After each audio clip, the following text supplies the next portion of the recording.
Assalamualaikum warahmatullahi wabarakatuh. Perkenalkan kami dari kelompok 3 yang mana beranggotakan Muhammad Hasbi Al-Fuehabi sebagai sistem arsitek, Zalfa Azahra sebagai core developer, David Samuel Karulian Sitorus sebagai fitur developer, dan Siti Maria sebagai analis dan dokumenter. Di sini kami akan mendemonstrasikan simulasi sistem paket kurir. Di sini muncul pertanyaan, dalam membangun aplikasi ini, eh, dalam membangun aplikasi ini kami menghadapi suatu tantangan, yaitu bagaimana sih menggabungkan berbagai struktur data yang kompleks menjadi satu kesatuan yang mudah digunakan. Struktur data yang dimaksud itu mulai dari array, linked list, stack, queue, binary tree, graph, algoritma sorting, dan algoritma searching. Oke. Solusinya, kami menerapkan pola arsitektur fasad. Seperti fasad itu apa sih?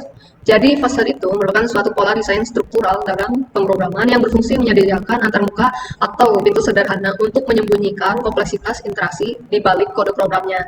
Jadi pola ini tuh digunakan agar menu pengguna itu dapat berinteraksi dengan berbagai struktur data yang berbeda melalui satu pengontrol utama. Seperti yang terlihat di diagram alur data sistem kami, misalnya kita ada kelas sistem kurir fasad yang tadi itu bertindak sebagai pusat kendali di antara bagian ini. Jadi ketika user atau admin itu memasukkan data paket baru, fasad ini bakal secara otomatis mendistribusikannya ke dalam array sebagai database utama, kemudian ke dalam queue. Queue itu untuk antrean pengirimannya, ke dalam linked list untuk manajemen memori dinamis, atau kita bisa melihat riwayat perjalanannya, ke dalam BST atau binary search tree itu sebagai indeks pelacakan paketnya, dan ke stack itu buat update status, misalnya statusnya dikirim kemudian kita unduh, itu akan mengembalikan statusnya ke situasi sebelumnya, jadi sebelum dikirim. Kemudian untuk redo itu dia dikirim kembali setelah fitur undo itu dipakai. Kemudian ada juga pada modul urut tuh menggunakan algoritma sorting, dia menggunakan quick sort itu khusus paket yang berat, dan heap sort itu paket yang mempunyai prioritas tinggi, menengah atau rendah. Dan pada modul cari ini selain BST itu dia ada sequential, yaitu dicari paketnya berdasarkan nama penerima. Dan untuk navigasi route perjalanan paket itu memakai struktur data graph untuk menentukan hubungan antar kotanya. Untuk melihat bagaimana masing-masing struktur data tadi itu beroperasi, mari kita lihat demonstrasinya yang akan diawali oleh rekan saya. Oke, saya David ingin menjelaskan penjelasan singkat saya dari teman-teman kelompok 3. Saya David. Di sini saya membuat modul struktur linear dan entitas menggunakan array, queue, squintle, dan celi. Penjelasan singkatnya dari awal codingan ini kan ada kelas paket data, di mana paket data ini itu untuk menampung objek informasi paket. Misalkan contohnya resi, nama, berat, nah lalu ada prioritas gitu. Nanti itu ada self status untuk menunggu diproses, lanjut dari self riwayat untuk riwayat linked list. Nah, lanjut yang kedua ada array penyimpanan, di mana array penyimpanan ini untuk berfungsi sebagai penampungan basis data utama gitu. Di dalamnya ditanamkan fungsi squintle search gitu teman-teman. Nah lanjut lagi ada queue antrian, di mana ini digunakan sebagai kapasitas persen. Nah di mana ini disebut implementasi circular queue teman-teman. Itu implementasi circular queue secara manual menggunakan yang tadi kalkulus modul kapasitas persen gitu. Nah, perkataan ini mendekat operasi queue dan DQ, berjalan konstan secara 0 1. Oke. Langsung aja saya ingin nge-run.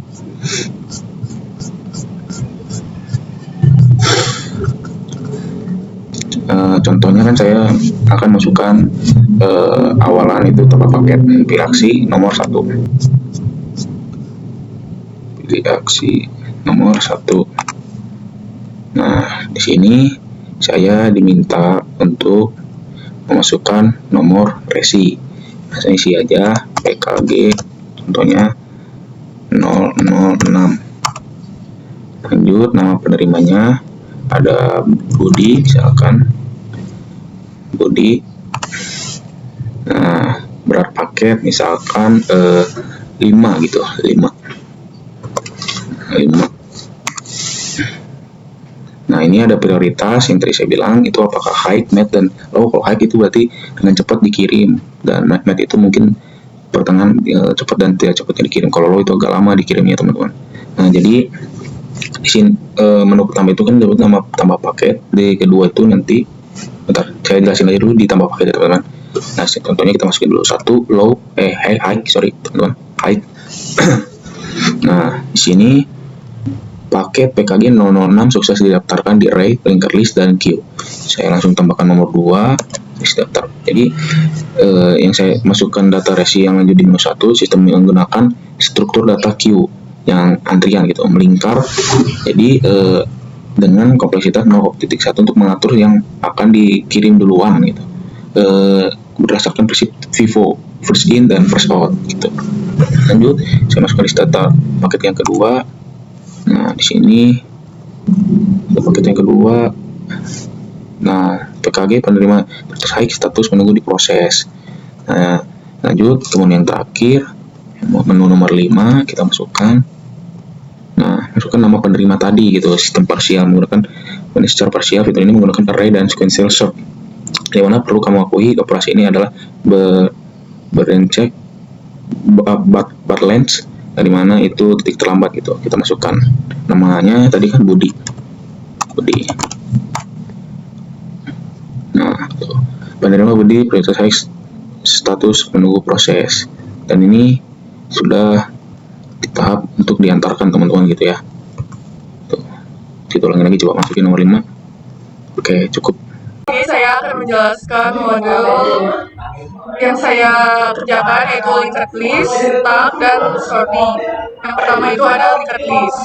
Linked list, riwayat linked list, dan global paket linked list membuat implementasi sync list secara manual. Struktur ini digunakan untuk menciptakan histori pelacakan paket dan manajemen penghapusan data. Aktif di menu 11, keunggulannya adalah alokasi memori yang dinamis melalui pemutusan pointer next sejati tanpa manipulasi indeks array. Lalu yang kedua ada stack manual, struktur data LIFO yang melandasi fitur Undo di menu 7 dan menu 8 yaitu Redo. Ketika paket dikirim, status lama akan di-post ke Undo stack. Jika dibatalkan, data di-pop balik dan pindah ke Undo stack. Lalu yang ketiga ada algoritma sorting, yaitu di menu 3, menyediakan pengurutan paket data berbasis fungsi rekapitulasi menggunakan parameter quicksort digunakan untuk mengurutkan berat paket secara efisien, sedangkan heapsort digunakan untuk menyusun urutan prioritas pengiriman. Di sini saya akan mengeksekusikan menu ketiga, yaitu sort.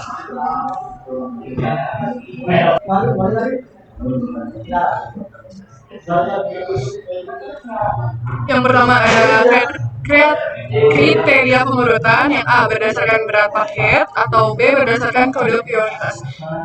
Kita pilih kode A.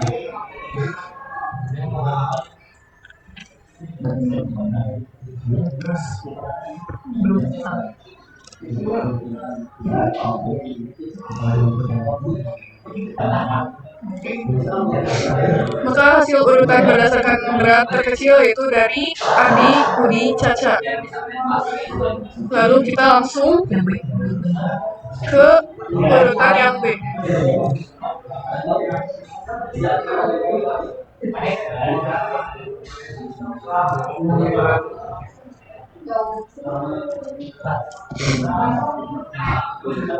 Hasilnya yaitu urutan berdasarkan prioritas tertinggi, yaitu dari Budi, Caca, dan Andi. Selanjutnya kita akan menggunakan menu 7, yaitu menu undo, yang dimana kita akan membatalkan kirim paket. Undo berhasil, paket PKG dikembalikan ke status sedang diproses. Kita lanjut juga ke menu 8. Menu 8 yaitu ke stack LIFO. Tuh, di outputnya kita keluar itu berhasil, paket PKG kirim ulang dengan status sedang dikirim. Dan terakhir ke menu 11, masukkan nomor resi yang akan dihapus. Kita masukkan nomor resi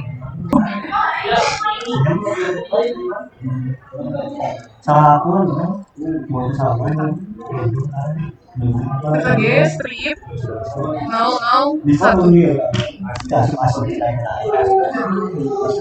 Resi yang dimasukkan otomatis akan terhapus, yaitu resi PKG 001. Ya, di outputnya sudah berhasil, paket yang dihapus secara permanen dari linked list dan array. Untuk menu ketiga yaitu pick dan heap sort. Kenapa kita memakai dua algoritma tersebut? Karena quick sort itu sangat cepat di kasus rata-rata, tapi bisa anjlok jika data sudah berurutan. Dan untuk menutupi kelemahan ini, kita juga memakai heap sort yang menjamin performa stabil secara absolut meskipun kondisi terburuk. Terus lanjut ada di menu ke-7 dan 8. Kami sengaja membuat stack ini secara manual dari awal, tidak memakai collection DQ bawaan Python. Mengapa? Karena kami bisa membuktikan secara langsung bagaimana printer tumpukan memori bekerja dalam menyimpan status terakhir dengan matematis.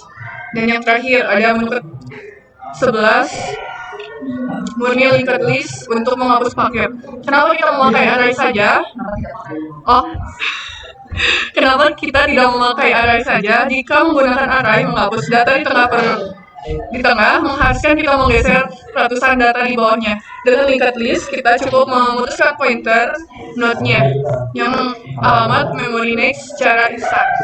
Baik, saya Hasbi. Di sini saya akan menjelaskan modul saya, yaitu binary search, tree, BST, dan graph, BFS, DFS, di Dijkstra. Nah, untuk binary search terdapat pada modul ini ya yang udah diberi komen. Untuk mencari data seperti kamus, aturannya nilai yang lebih kecil ditaruh di kiri, yang lebih besar di kanan. Nah, untuk yang kedua di materi graph atau peta logistik antar kota. Nah, struktur data ini menggunakan titik-titik kota dengan garis atau jalur atau jarak. Nanti langsung ke output. Saya akan mengeksekusi di fitur nomor 4, yaitu cari paket by resi. Masukkan nomor resi yang terlacak. Baik, di sini saya akan menjelaskan fitur dari cari paket yang keempat. Nah, kita menginputkan resinya, misal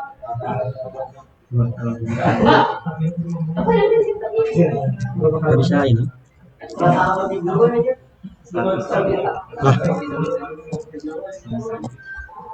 PKG 002.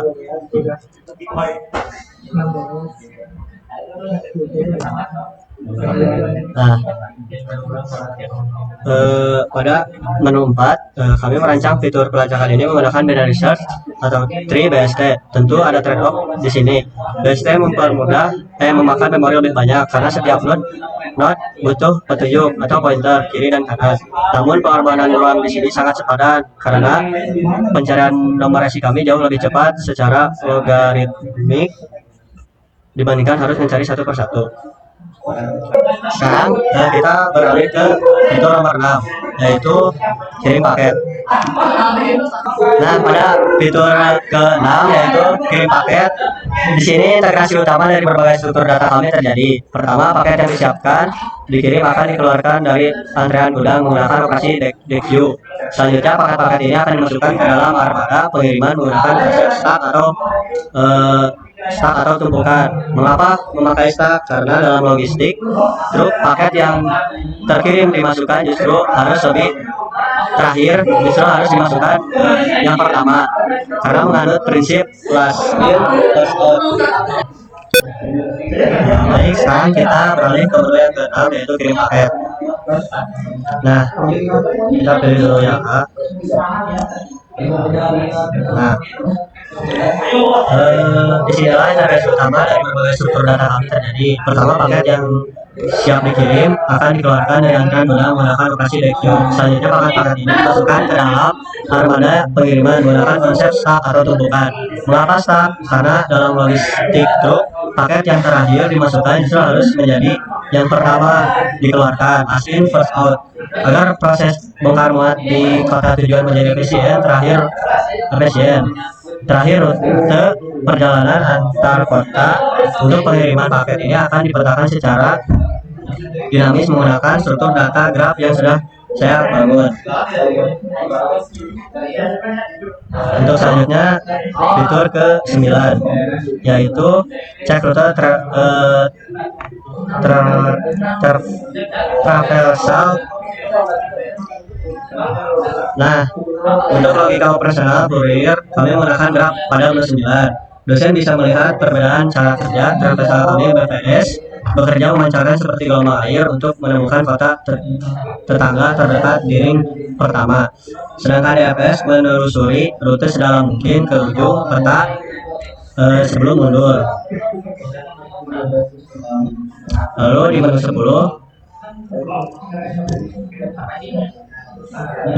kami melengkapinya dengan algoritma di Jaksel untuk mencari rute logistik dengan biaya terpendek secara akurat. Dari skenario estafet yang tadi, mulai dari eksekusi dari David, kemudian Hasbi dan Zalfa, terbukti bahwa sistem kami ini berhasil terintegrasi tanpa adanya error.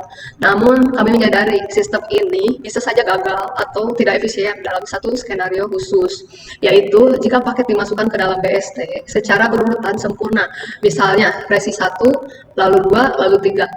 Struktur tree kami ini akan condong ke kanan dan menyerupai struktur data linked list biasa, sehingga performanya itu turun kembali.